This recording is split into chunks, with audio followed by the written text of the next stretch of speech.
Good morning, sir. Morning. How are you? You doing okay? Yeah, fine. When was the last time you had something to drink? Last night. About how many hours ago? Like 10 hours ago, at least. How many drinks did you have? Had a few beers, sir. Define a few beers. A few beers. Define a few beers. Like 3. Okay. Yeah. What'd you drink? Light beer. Miller Lite. No light? Yeah. Anything else? Nope. Okay. You have your right, you said no. So Right. based off that alone and based off the field sobriety that you... Even if I gave you blood, then nothing would change, Okay. right?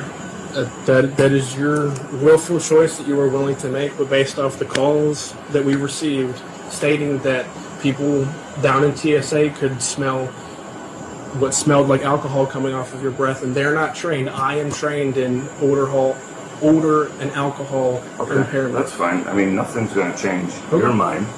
All right, I'll get my stuff, but whatever you got to do.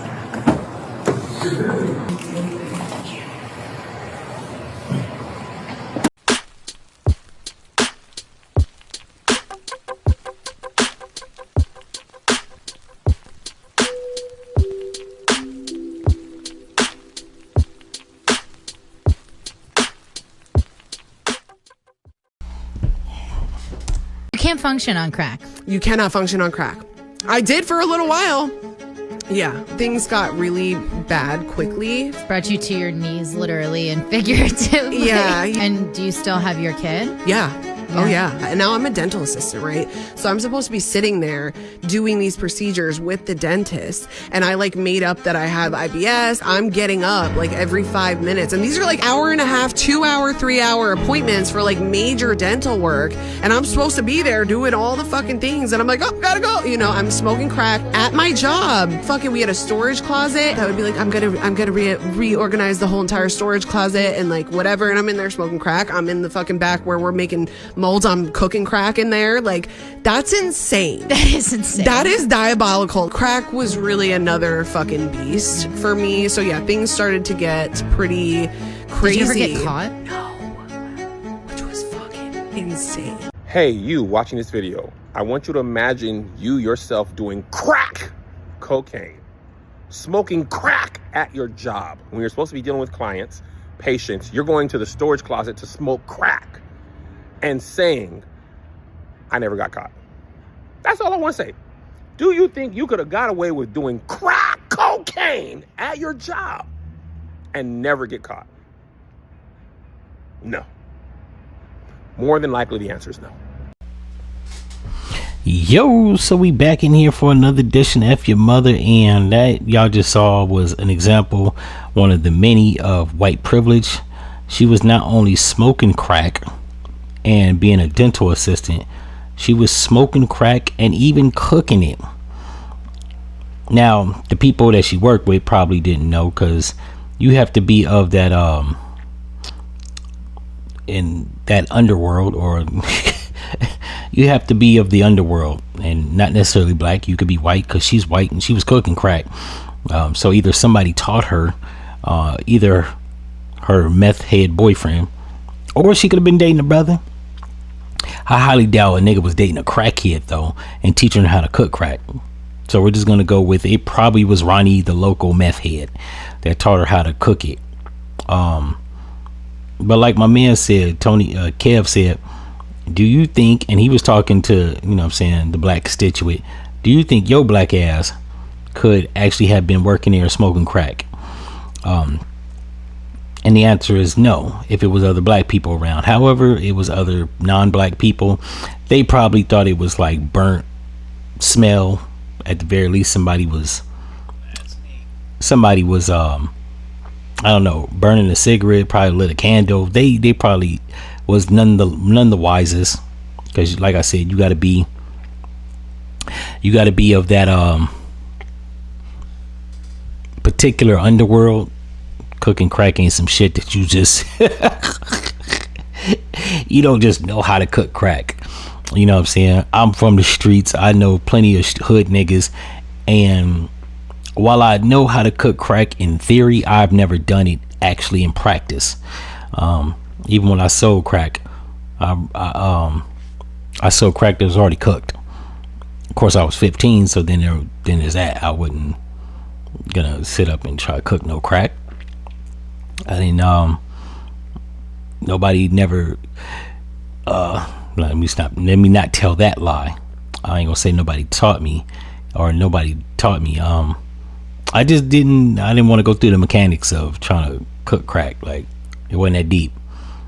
And on top of all that, to be realistic with you, I was lazy as shit. I won't try to cook no fucking crack. You know what I'm saying? I just buy it from the local thugs that already had it rocked up. You know what I'm saying? It made more sense. Plus, my mom would have smelt that shit and whipped my ass. So, yeah, then there's that. But no, you couldn't be any other color other than clear and be smoking crack at your job. I'm actually curious as to what city or state this was in. Right? Because if I wanted to do my MacGyvers, I would actually like contact her place of employment, which I don't think she actually works there no more, but like whoever used to work with her or a former employer, if they come across this, like, it should be like word on the street, don't hire her, she's a crackhead. Which I'm not surprised. I've worked with a lot of clear people that were drug addicts.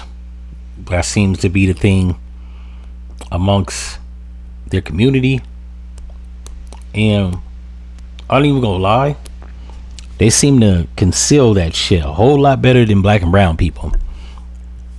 And that is what we call a functioning crackhead. That's not to say that there aren't people that are black and brown that are functional crackheads, but although I've met a plethora of clear people that do some type of narcotic,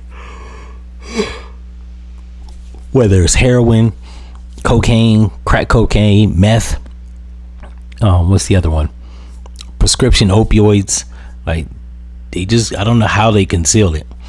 I don't know how anybody is a functional crackhead.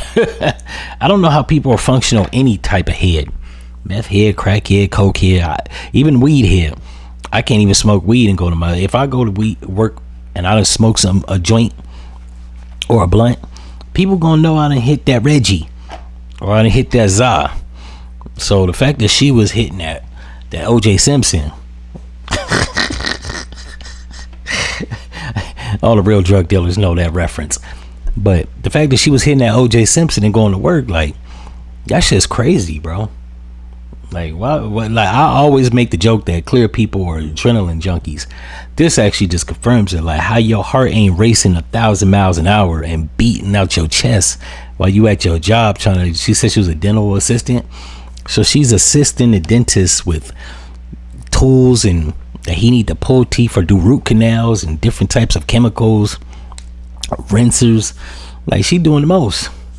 All I'm gonna say is that typically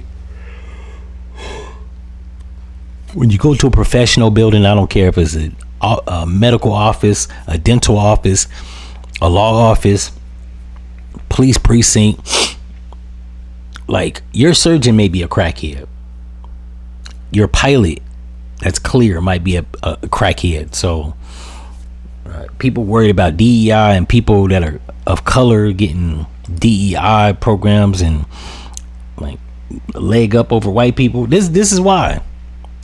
Because I don't need Cynthia, the dental assistant, or even the dentist fucking with my teeth and she high off that rock.